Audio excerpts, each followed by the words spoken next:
My man, Super Sam. What's up, Daron? Can't call it that. Good to see you. I see we got this family van. Two dope boys and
Yeah, what we got here is a 2020 Chrysler Pacifica. Of course, it's a minivan, and you never think you'll be that minivan person. Like, man, I'm too cool for a minivan. But honestly, it's a cheap car. Get decent gas mileage, tons of space. You never have to worry about anything. You can transport people, put anything in there. You need to move something. It's really good for it.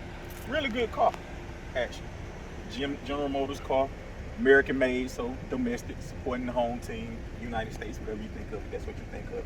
But all in all, decent car, love the quality, love the transmission, get, everything good car, everything I need from a car. Right. Pop the hood, let's see what monster you got in there growling.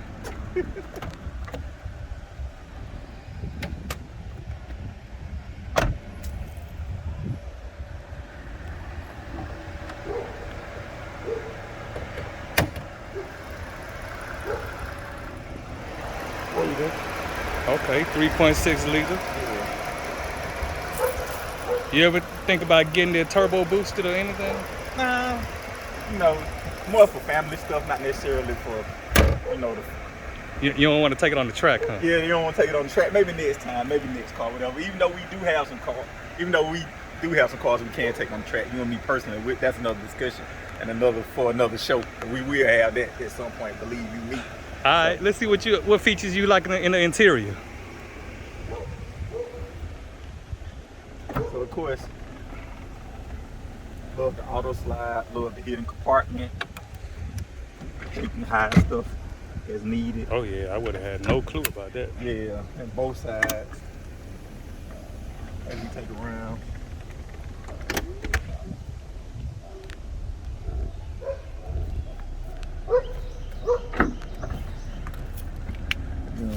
You got the third row back here. Okay. Come in and peek in. You got the third row, so if you have some people, you can come in. Okay. Also, if you want to do something else, you can convert the seat. You can convert the seat and pull it down so the person in front can have more room. If they want to fall asleep in the back of it. Good for those long trips or that Atlanta traffic. Yeah. You really stuck in traffic. It's kind of like a transformer. Yeah, it's kind of. Of course, the console, right? Like modern technology, automatically syncs to your phone. You got OnStar, you got maps, you got everything in it. Okay. Which is amazing how technology has kind of become standard in all these cars. Right. So then you get also the lane assist and other stuff we can talk about on the console, on the driver console. Well, shoot, let's go for a ride then. I was waiting for you.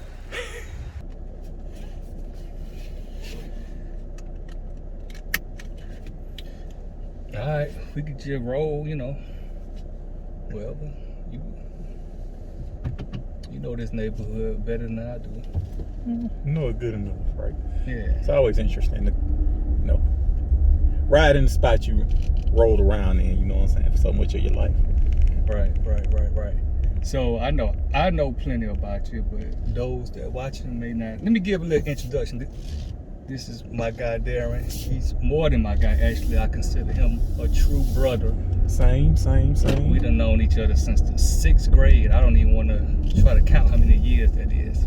That might be giving away our vintageness. But yeah, Well, these man. young girls like zaddies nowadays. So hey, you definitely zaddy status, Super Sam. I don't want to wear one of them Anthony Hamilton hats.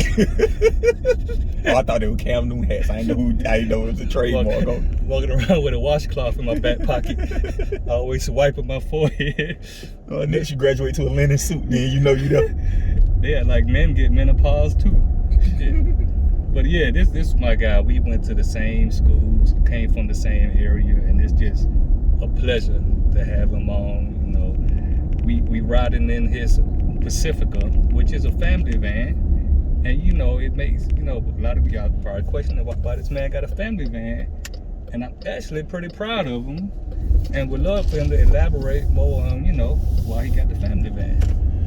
Man, I got the family van because family guy now. Married with a kid, one on the way seemed like, so got that good news coming. Congratulations. Well, very early, so you know, just holding that out. But anyway, besides it being able to transport people easily, it's able to transport stuff easily. So a lot of like space for different things, and you know, you don't realize like when you have a young person how much stuff they bring with them. So like a kid, if it's a stroller or a bag or you know whatever, they friends nowadays, and they friends in car seats, and just your normal stuff, right? Like workout bag. Soccer mom Type stuff, you know, baseball dad type stuff. Yeah, so. in your case, baseball dad. Yeah, so shout out to all the baseball dads. Yeah. So and the coaches that be out there teaching with them fine mamas around. We know what y'all up to. Well, we're not in fine mama land. We're in soccer mom land where I stay nowadays. So, but still a joy nonetheless. Kids make it worthwhile or whatever. So. As we ride through like our old stomping ground. Can I say that? Yeah. As we ride through our old stomping ground, you know, see a lot of changes, a lot of homes being beautified, a lot of newer homes being built. What's your thoughts on it? Well, you know, I think it's much deserved and much needed, even though, you know, in my area, kind of, you know, basically the same area, it's the change that we all basically been wishing for.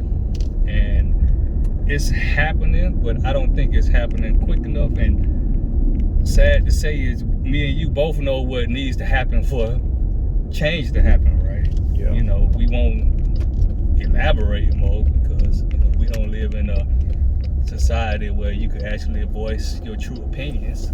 So that's an interesting point. Can we talk about that for a minute? Yeah, go ahead. Yeah, let's talk about society, because like now we're in a unprecedented time, right? Like everybody has a voice, but you can't say what you want to say. Right. Like, isn't that kind of ironic, right? Like, right. It's the thing that we fought for is the ones that we get basically penalized on, right? Yeah. So like if basically I look at this, man, you know, I might be down for the gentrification, right? Because for me being there for as long as I've been and no change is happening, it's like I don't know when the change will ever even happen if things don't get gentrified, right? Yeah. So I think the problem with change is that the people who live there should be making the change, and they don't make the change until somebody else comes along who doesn't look like them. And I think that that's a disservice to the people who look like them. So, you know, if I vote for Alderman Davis, we'll use a good time reference. If I vote for Alderman Davis, and Alderman Davis doesn't do anything much, like the community is still the same, you know, no jobs, no economic influx. But then Susie comes in, and now Alderman wants to step up, then that's a real problem. And that's been the problem, right? And that's why gentrification is needed, because it makes people who look, our representatives, step up to the plate and do some stuff. And it's a shame that it takes somebody else to do that. So, right. You know, but it does bring a benefit of things, right? Like, you know, some of these streets we ride on now have bicycle lanes, like main streets and stuff like that. Right. Certain things. So, but you just wish it would have came without the gentrification. Without the gentrification, you know what I'm saying? Right. So that's kind of my thoughts on it. I feel you. And even with some gentrification, some areas are still underdeveloped, right? Yeah. It's almost like they need a spokesperson or some type of, I guess, what do we get out of improving this area, right? Is it gonna be it's gonna get more tourists? Is it gonna get more patrons for more businesses? It's never about the actual people that live there. And it's crazy because like we're in Atlanta, Georgia. Everybody knows, Atlanta's been pretty hot lately, right? You know what I'm saying? Right. Like a lot of crime is done stepped up or whatever. And like one of the things that in any community, no matter, the reduction in crime is the win in of itself, right? Like studies have shown when like people don't have to worry about crime, they're more productive, they are spending more money, the community gets an uplift, an economic boost, a financial boost, just a general boost or whatever. So like educational boost, whatever. And so like less crime keeps people more occupied, and I would think everybody at every level would want that, but it seems like that's not the case. Right. And it also comes with different mindsets. Also, it's kind of like the community we in. It's always been that embracing things that shouldn't be embraced sometimes, right? Like the person that gets a college degree was never like, oh man, Daron just graduated. It's always somebody that's, I mean, like most urban areas, right? Like we can just cut the mustard here. In most black areas, right? Like we grew up in a time where like the dope dealers were praised and the people on the right path weren't praised. They were laughed at. And when they say laughed at, they just were shunned, right? Like It was cooler to have gold D's, 2-inch gold D's than it was to graduate with an electrical engineering degree, or even just graduate being a plumber. Like most people laugh at plumbers, but I know several plumbers who own boats, like a lot of boats. You know what I'm saying? Right. So like, and most people don't think it. Plumbers make $300,000 a year come through their pocket. You know what I'm saying? Right. But it was laughed at, right? And it wasn't taught too. Like, hey, you may not be good at algebra, but you're good with your hands, and you can make a lot of money being good with your hands, right? You know what I'm saying? I think that our generation of people was such a college or bus type scenario that it kind of. That was the wrong teaching, right? Like it didn't take into account what kids had, what kids did, and what kids needed, right? So like everywhere, right? Like there's a saying that talent is evenly distributed, but opportunity isn't. You know what I'm saying? So like there are people everywhere who have talent. Everybody has talent in some way, shape, form, or fashion. There are some people who are meant to go to college. Some people who should be working with their hands. Some people who should go to the military, right? You know what I'm saying? Right. Some people who are just not even any of those things, just contribute to have a regular 9-to-5, whether it's a waitress or whatever, right. That we all have a way that we can contribute to society. And like, I don't think that schools are taught to kind of recognize that individually. Like in our time, you would be put in the smart class, the medium class, or the dumb class. And that was just, the whole point was every class was to get you, the smart class, we're going to prepare you for college. The rest of them, we're going to get you to pass this test so you can graduate high school, so we can look good. You know what I'm saying? So I think well, let me ask you this. Who do you think is responsible for trying to at least shape that growth or even recognize which path is the best? Now, just off the top, you would want to say it's the school system, right? Well, I would go a step below that. I would say parents. So like as a parent, it's your, everybody want to think their child is the best at everything, right? Like you want to think your child is the smartest, the most attractive, whatever. But if the really great parents look at their child and say, oh, my child is great at math, but not really necessarily good at reading. And what happens in a lot of cases is you push them to try to be good at reading instead of being great at math and just competent at reading. Right. Like I think as a country, as a world, we're kind of taught to you need to be an A in everything instead of being a C at the things you need to be average at some things and extraordinary at the thing that you're actually good at. You know what I'm saying? I think that's the parents should be able to see what the child is extraordinary in and then kind of tailor education that way, because the school system is just going to do what the school system does, right? Like it's just it's a mass production. It actually makes employees, right? Like it doesn't make critical thinkers, free thinkers, and stuff like that. So like it's on the parent to kind of circumvent that education with kind of in-home education or outside education. So like you, me, whatever, we were good at school, we went to, we got pushed and challenged, or maybe went to Georgia Tech for a week to learn an engineering program or whatever. Some kid who could be good with his hands, maybe they should just go after school, go to an auto shop and just be a study hand. Hey, maybe they just change oil or learn how to, and that keeps them around something they're good in, something they're interested in. And so when they graduate, they already got the basic school stuff, but they've done that much work and have that much of an apprenticeship ahead in the apprenticeship. So now they can be fast tracked to being great at something they enjoy, something they're good at. Because I always think that, for me, you either do what you love or do what comes easy to you. I think that that's kind of what you should do in life, right? Right. Because and that makes perfect sense. So if you love it, you don't mind the work and you will put in all the effort or whatever. If it come easy to you, then you don't have to work hard and you're not really working, you know what I'm saying? Right. So that's kind of my theory on that type of stuff. Yeah, it makes perfect sense. But sometimes you got parents that'll push their own dreams onto their child or not even parent at all.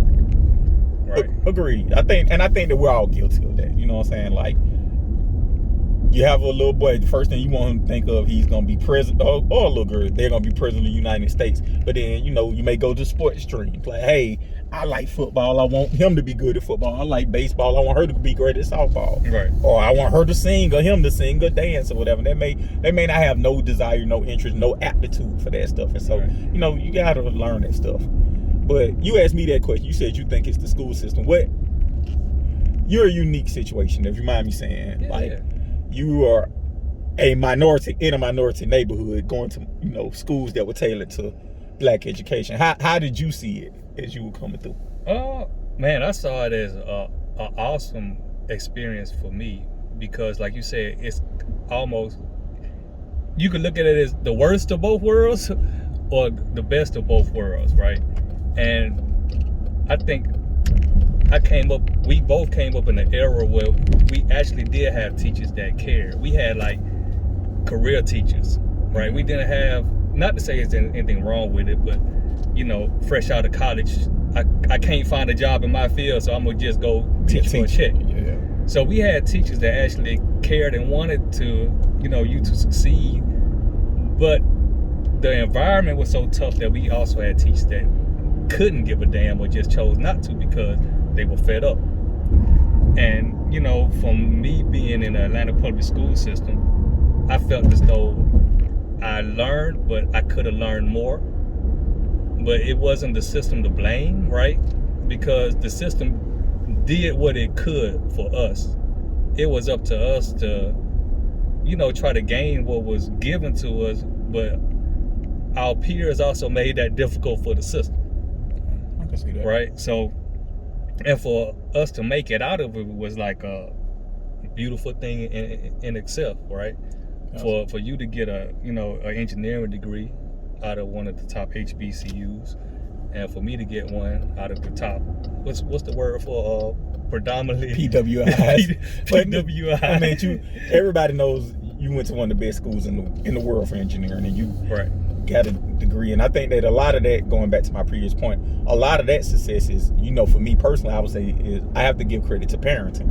Right. I think that is the sole difference between me in my case and a lot of my peers. You know what I'm saying? And like my parents guided me and said, we see this in you. We're gonna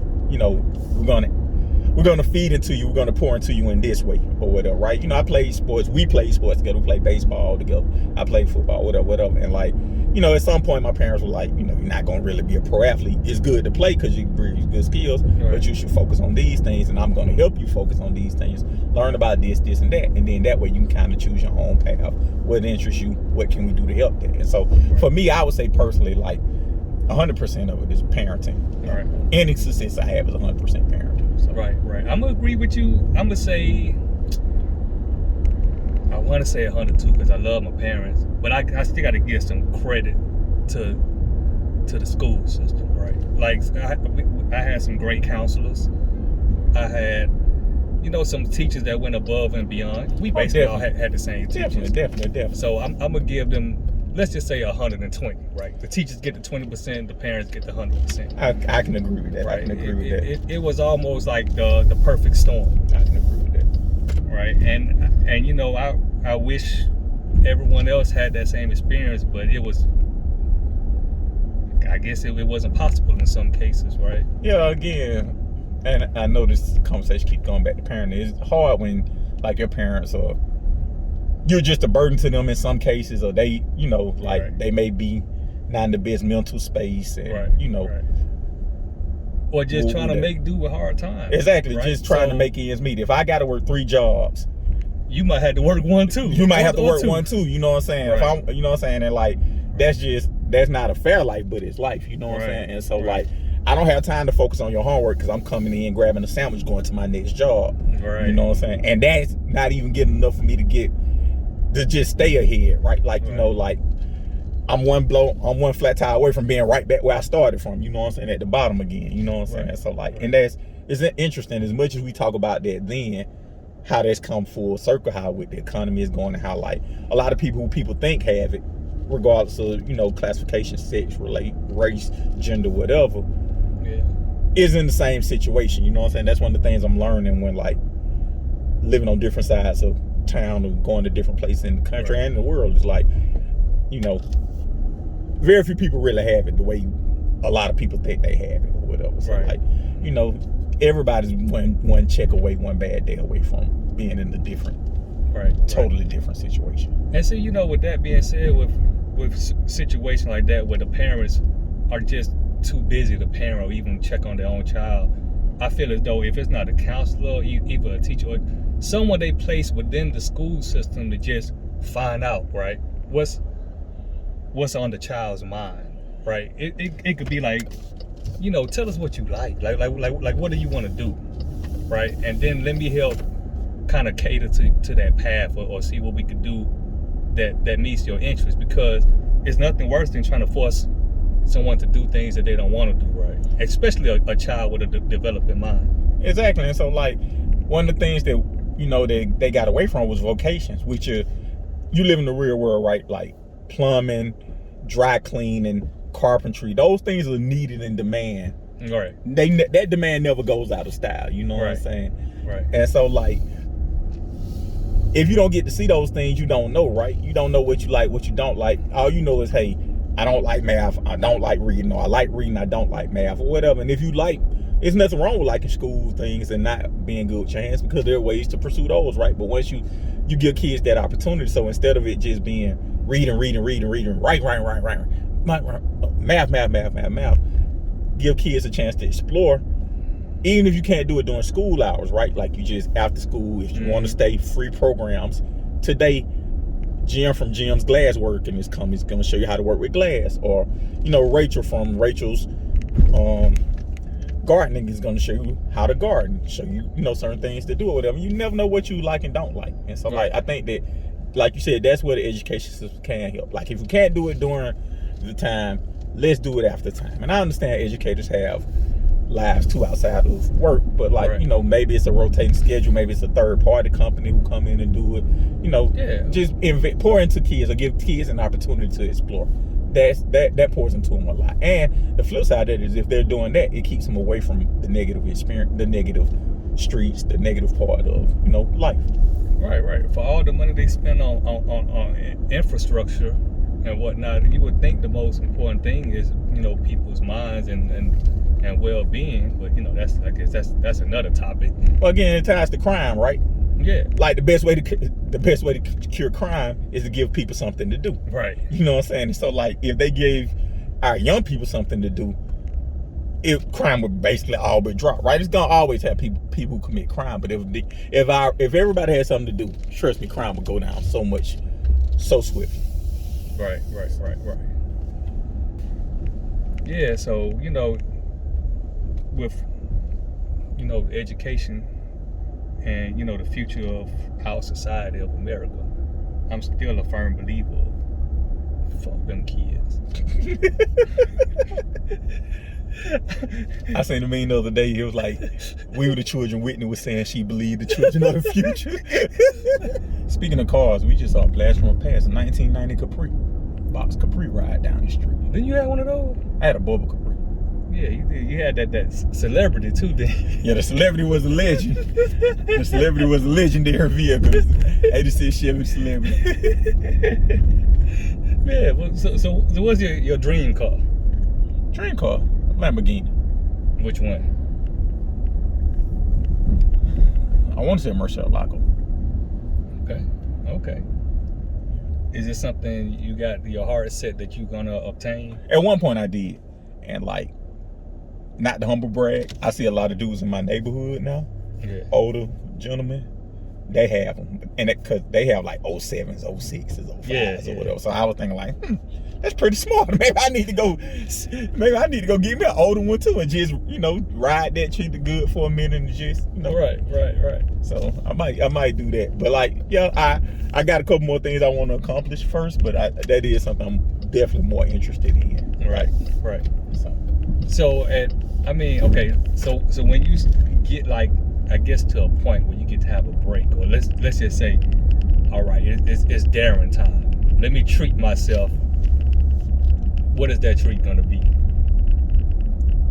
You mean big purchase or small purchase or any purchase? Anything. It could be you taking a dive in the pool naked. What is this treat for your entire life that you finally reached the point where it's saying, I'm about to do something for myself? So a life treat is probably Lamborghini probably would be number 2. Probably a property on the beach would be number 1. Like, buy a property on the beach, just go there, know it's mine. That's probably like number 1. Like some island or some beach somewhere. That's my number 1 thing. Okay. Then after that, probably a Lamborghini, like to have. Okay. But like right now, treating myself, I'm one of those eat out people. I take myself out to eat a lot. I'm a huge Transformers fan, like I said earlier. Or maybe buying a toy, pulling out one of the toys, playing with it or whatever. So, what about you? What's your dream car? Man, it's funny because it seems like when I was younger, it was a Lamborghini also. It was a Lamborghini. It was a Vector. Remember? I don't know if you remember the Vector. It was like an American-made. I know what you're talking about. Supercar. I know what you're talking about. And the older I got, it seemed like the more simpler it got.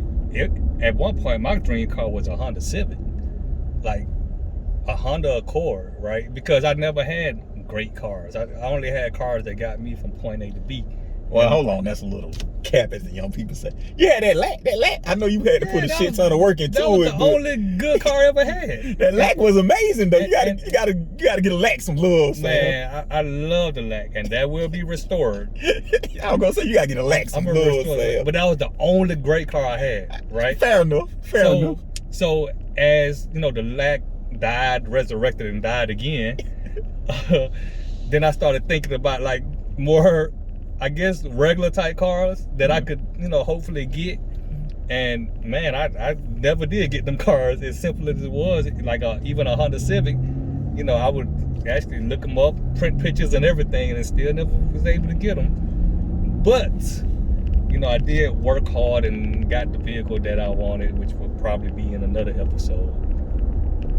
But yeah, man, my dream car always been like same as yours, a Lamborghini. And I don't know if I even still want one now at this point, but hopefully I get to the point where it's like, okay, I can just get that purchase. So I'll say this, I think that, because I had a Cadillac myself, and so like having a nice car, what I've learned is you don't necessarily need to purchase them. Like maybe rent it for like a month or 2, right? And like get that fun out of it, and then you can take it back. So like, I guess to answer your question about when you asked me about the Lamborghini, like I may not need to buy it, but maybe just have it for like a month or 2, just rent it, get it out my system, and then take it back. It's probably the perfect solution for me, honestly. You're right. That might make some sense. So I don't know. I'm more of a hoarder. So I might gotta hold on to it for the rest of my life. There's something to be said, like when I see the guys in my neighborhood pull out their toys and kind of let the top back. One don't have one with the top back, the other one, they open the door, keep it watching, stuff like that. You see like a little form of happiness, right? And like, I'm not at that level yet, meaning like, I think there's a certain level of like, which you have to be a certain age to kind of get to that or whatever. I'm not there yet, but like, at this point in my life, I think just renting it, having it for like not a weekend, but like maybe 3-4 months, whatever. Right. Then you getting it all that, and then that would give me a better idea if I still want it after that. So. All right. Well, let me ask you this: who's your favorite Transformer? Probably Perceptor, because he's like me in a lot of ways. Like in different iterations, he's like me. It's like in the cartoon, in which most people which we grew up on. He was a nerd who really was passive, but in the comic books, he was passive, but he had to evolve because people were trying to take advantage of his good nature and his intelligence. Right. And so he became a warrior. He became like a sniper, a top level sniper. So like he upgraded himself. He worked hard and became like something he wasn't really. He went against his personality to survive, and I think that's kind of something that, you know, I loved his evolution, and like hopefully I'm doing the same thing, evolving into something more to survive for people who are around me. You know what I'm saying? Right. You really took it deep from a cartoon, and I really appreciate that. I think mine's been the toy I always wanted. It might be the one you're talking about. I'm not sure. Was the gun? Megatron. Yeah, that the toy turned into a gun. Yeah, that's Megatron. Yeah, I'm pretty sure they can't do that type of stuff nowadays. Well, they do it. They just put like an orange cap on it to show it's like a fake gun. Or whatever. Yeah, that was the cool. He was a Decepticon, right? Yeah. I mean, nowadays in Atlanta, that brings a whole new meaning. But it does. Speaking of guns. Yeah, glad you brought it up. So let's see what you gotta ride with to protect, you know, your family and your protect myself from Decepticons. Protect us from Decepticons. Yeah. Oh man, I am riding. I am carrying. Smith. Oh shit. Oh, I ain't got nothing. You done came at the wrong time. God. You guys can put up when we get to the house. Sorry about that. But yeah, so that's your favorite Transformer. Now let me ask you another good one. Give me your top 3 comic books or comic book characters. So my first is Silver Surfer. Always gonna be Silver Surfer. Norman Rad is my favorite comic book character of all time. Second is Superman. Third is Magneto. Okay. Now tell me why you picked those 3. So I'll go from the reverse. Magneto, because he, you know, had strong convictions and followed through with his convictions. And he wasn't just blinded by, like, you know, he had a dose of realism with his convictions too. You know what I'm saying? I think that's one thing. Like, it's one thing. You need convictions, but you also need a dose of realism with whatever you believe in. You know what I'm saying? I think he had that. Right. Superman probably is the most iconic he should be, because he's a god trying to be a man. So like, I think there's always, you know, I always look at the characters, and Optimus Prime, Captain America kind of fall into this too, but Superman is the ultimate epitome of who characters who like have all the power but are still incorruptible, and always do the right thing when it's easier to do the wrong thing. Right. So like a lot of the Superman comics, and you know, people go him and is trying to like breaking their good Boy Scout image just because they know he can so easily. And regardless of what makes him mad, regardless of how much people piss him off or how down life gets, he's always the Boy Scout, always tries to do the right thing. And that's one of the things I try to live my life on, integrity, always doing the right thing when people are or are not watching. Right. And so like, I think Superman is the ultimate embodiment of that. So that's why I think Superman, my number 2. Okay. Number 1, Silver Surfer, kind of in that same realm. Silver Surfer sacrificed everything to save like people he loved, became, you know, lost himself, found himself, and kind of found a higher calling. And one of the things, like, you save yourself, you lose yourself and you save yourself when you help others or whatever. And like him being the superhero who always throws himself into helping others with wanting nothing in return. You know, just kind of how I want to pattern my life. I always want to help people with nothing in return. Like me helping people is kind of the reward in and of itself. Right. Them some great choices. I totally agree with you with Magneto. I always liked the Magneto because he was more of a by any means necessary, and Magneto was for the people. It was his people, right? But he lived and died for them. Right, and he just could never understand how Charles had so much faith in the people that are destroying your own people, right? Yeah. So, and man, Magneto was a bad dude, though. It was. Right, and you know, I like Superman too, but I didn't always agree with that whole Boy Scout type thing, because it was always some point in time I would wish Superman would just say fuck it, right, and just crush everything and everything, right? Yeah, and you need, I mean, this go back to what you got to do to relax, right? Like, you need those moments where you have to say F everything, fuck everybody, and do what's best for you. Right. And you know what I'm saying? Like, the problem with Superman is what's best for him could probably wipe out the whole planet in one well suit. You know what I'm saying? But you know, he still had that restraint. But to your point, you do have to do that self-care stuff or whatever. And so like, you don't always have to be perfect all the time, kind of what we talked about earlier. Yeah. You know what I'm saying? Yeah. What about your 3 favorite? What are your 3 favorite comic book characters? Man, you know, my first one, and I actually got number 1 is Wolverine. And I love Wolverine because growing up I was just, you know, a little short, tiny little kid, and with the 8-ball jacket. And Wolverine was like somebody that I could relate to because he was just a little dude. And especially back then, they used to pick on him for being little, like, but they don't do like that much. 5'3", like 5'4". But couldn't nobody mess with him, right? Because Wolverine was actually like a stone cold serial killer, right? Not what we see in the cartoons, but if you read the comics, like Wolverine is like a terrible person. So I always loved Wolverine, and plus he was like indestructible. You know, he had the healing factor. He was just a wild beast, and he did whatever the hell he wanted, right? He didn't follow no rules. He was just what you call like the wild card. You know, he was unpredictable. He was a savage animal. Wolverine, my number 1. Number 2, man, it's a hard choice. Damn. We might have to edit because I can't think of 2 more.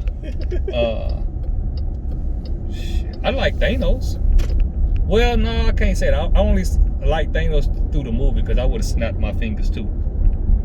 But in the comics, so the problem with the comics, and you know, I heard he was a sucker in the comics. Yeah, I mean, all of it was to impress Lady Death, right? You know, and he didn't want to snap the finger. Like a lot of his stuff was like, he did other stuff before he basically did that, right? Like he built her a shrine, he did this, he did that, and like, you know, he really got goaded into doing that because he was really a simp, like in that space. You know what I'm saying? And so like, I don't like the Thanos from the comics. I like the Thanos from the movies. Because Thanos said some cool shit. What was one of the things he says? Something like, after all that you did, you still came right back to me. The hardest choices are made by those with the strongest wills, right? You know what I'm saying? Like, that's the Thanos I like. The comics, I mean, the movies did a good part of making him as a real life person, right? You know what I'm saying? Like, I think that, and that going back to the Superman thing, and kind of like, how would any of us act if we had all this power? And like, you could even use a real world example. The stupidest example is Elon Musk, right? Like, he has a shit ton of power, probably more power than any one man should have. You know what I'm saying? So like, do you do it for good? Do you do it for bad? Do you do it for yourself? You know what I'm saying? It's interesting to me because as we look at this, especially in the financial world, all these people with all the power want more power. Like, they never be like, well, you know, I accomplished this, let me go fade off into the sunset. Like, we're still having conversations about Bill Gates buying up farmland or whatever he's doing right now. You know what I'm saying? So like, it's just interesting to me. Maybe that's human nature. Maybe that's what made those comic book characters different, is because they can write humans to be better than what they are. You know what I'm saying? So, I don't know. Well, if you had all this power, what would be the one thing you'll do?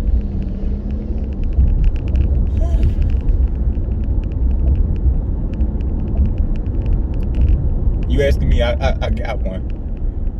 Where the helpless and defenseless wouldn't get preyed upon. So you'll be Batman. Kind of. More than Batman. But like, some version of it. Like, he's a vigilante, but like, I'd just be like, kids wouldn't get, you know, molested or raped or taken advantage of.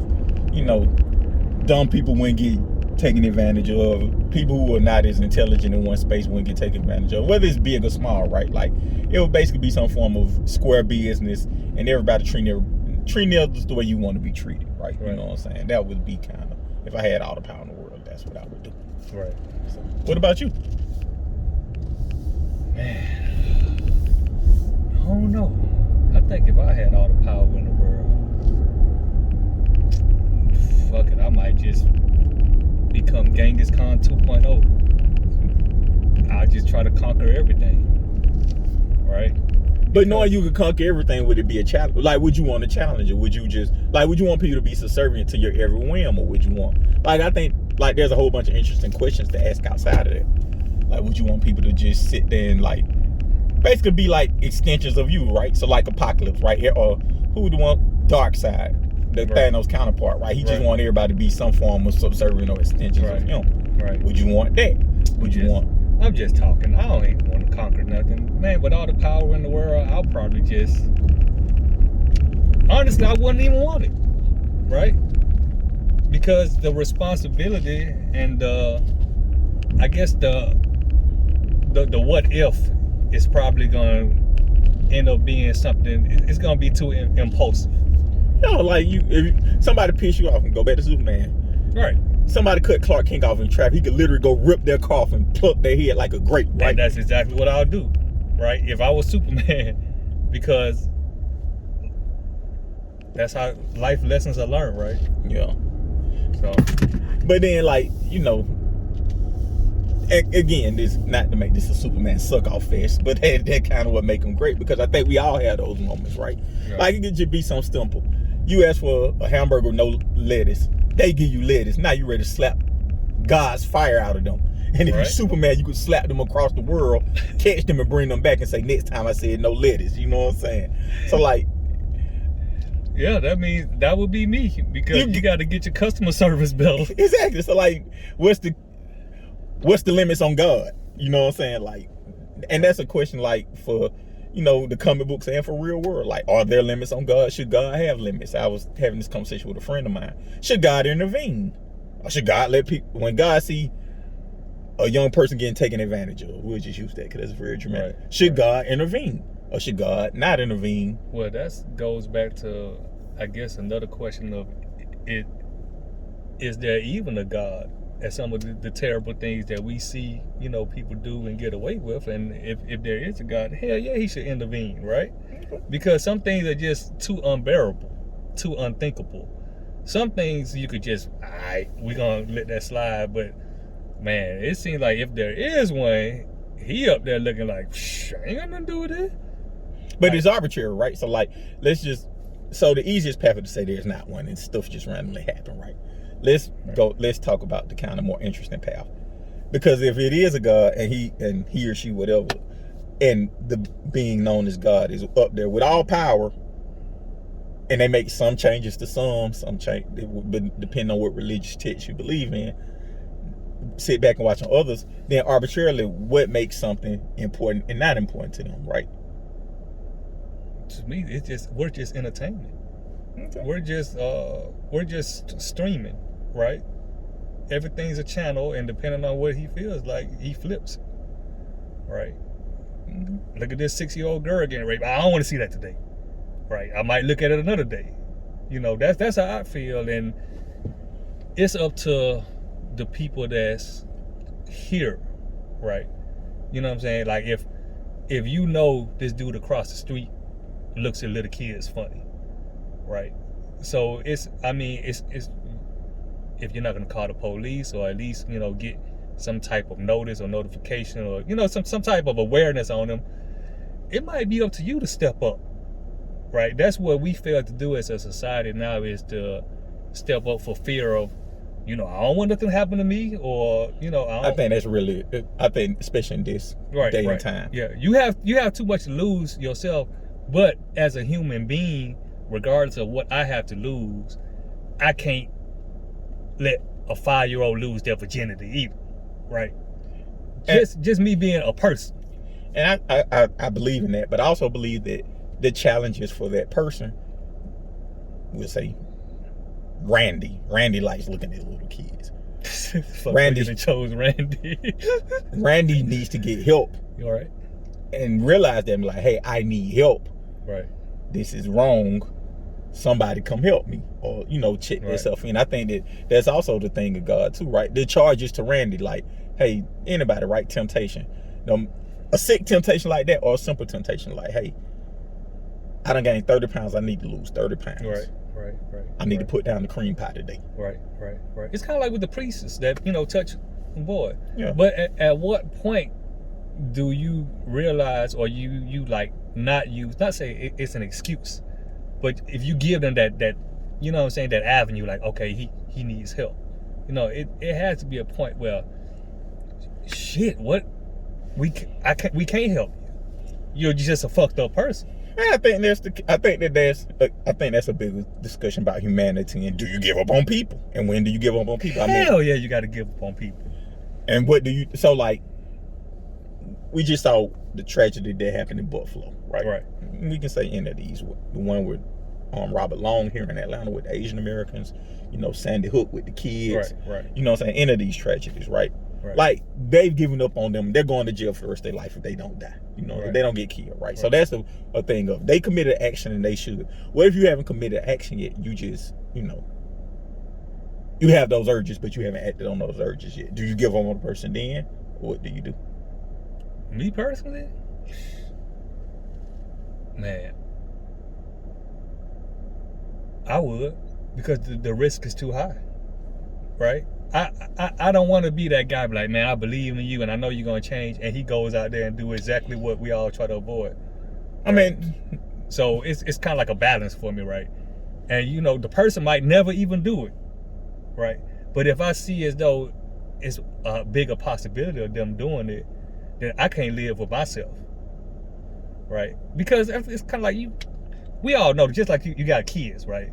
You get to a point where like, damn, I would love for my son to play football, but shit, he ain't moving his feet like he could.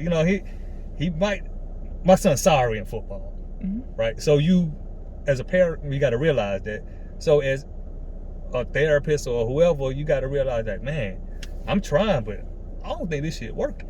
Randy still has these urges. He's been to therapy for 2 years now. He's still having those urges. I don't know how to get through to Randy. So do you just lock Randy up? Shit, might have to goddamn do something else to Randy. Yeah. And that's the thing about like playing God, right? Like, you know what I'm saying? Like, and this is there's no right or wrong answer to this. Yeah. It's just what individuals believe. Yeah. It may be somebody who's sitting on the other side who like, no, there's hope for Randy. Right, and like, right.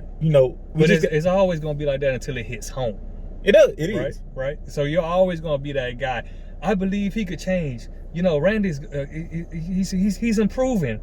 I see so much more in him until they daughter get raped by Randy. Then you're going to want his fucking head. Right? So it's always easier when you're on the outside looking in. But like you say, if it's playing God or it's just being a critical thinker, or you know what I'm saying, just for example, look at the judges that decide our fate in the court system. They play God. Who the hell are they? Right? If we look what's under their robe and see the type of people they are. I know some great people that are judges, but I also know that there's some not so great people who are judges. Yeah.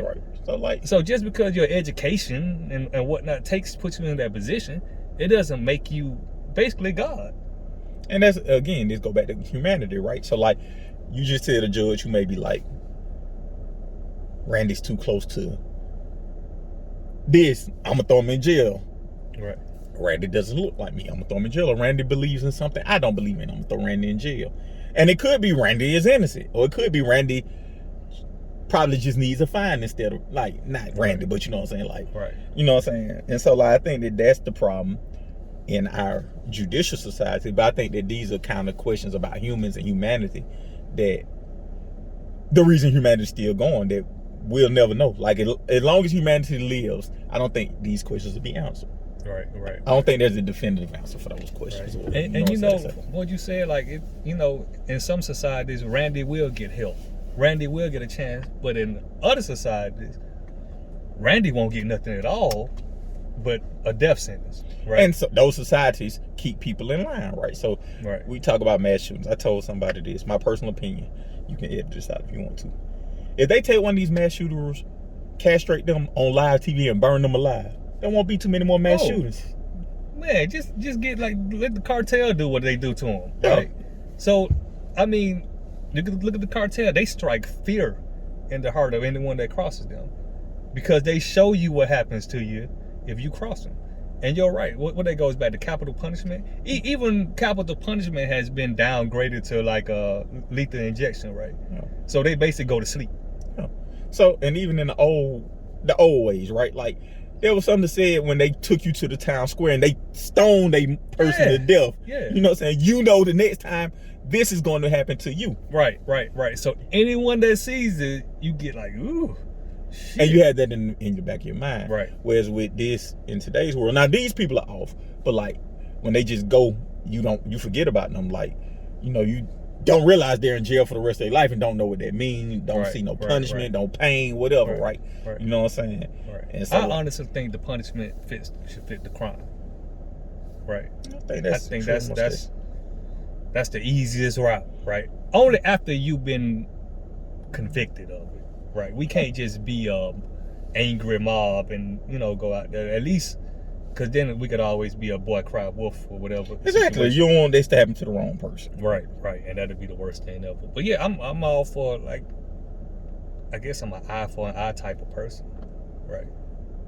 You should be. Right. But yeah, let's get to the part. Let's show us what you're packing. ATL, ho. ATL, ho.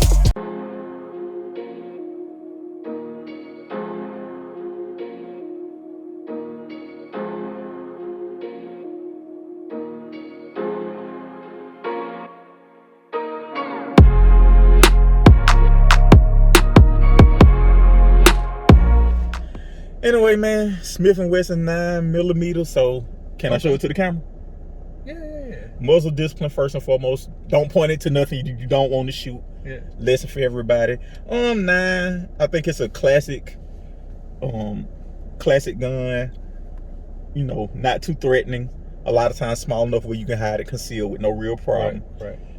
Bullets may or may not kill, but they definitely slow down or whatever. You know what I'm saying? Yeah. So like, I carry this as my daily protection gun because I think it does a good job of what I need to do in the form factor that I can use it in or whatever, right? You know what I'm saying? So,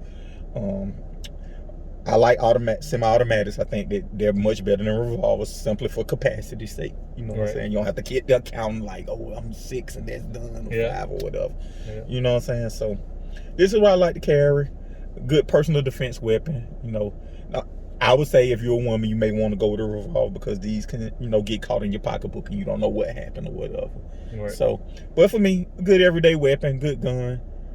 Like it helps me. I can put it in my pocket and it won't be obtrusive. I can put it in a holster and it won't be obtrusive. I can move freely with it, and it gets the job done. And it has enough capacity. I'm not the best shot. It has enough capacity to do what I need it to do as many times before I have to throw it at them and run. Right.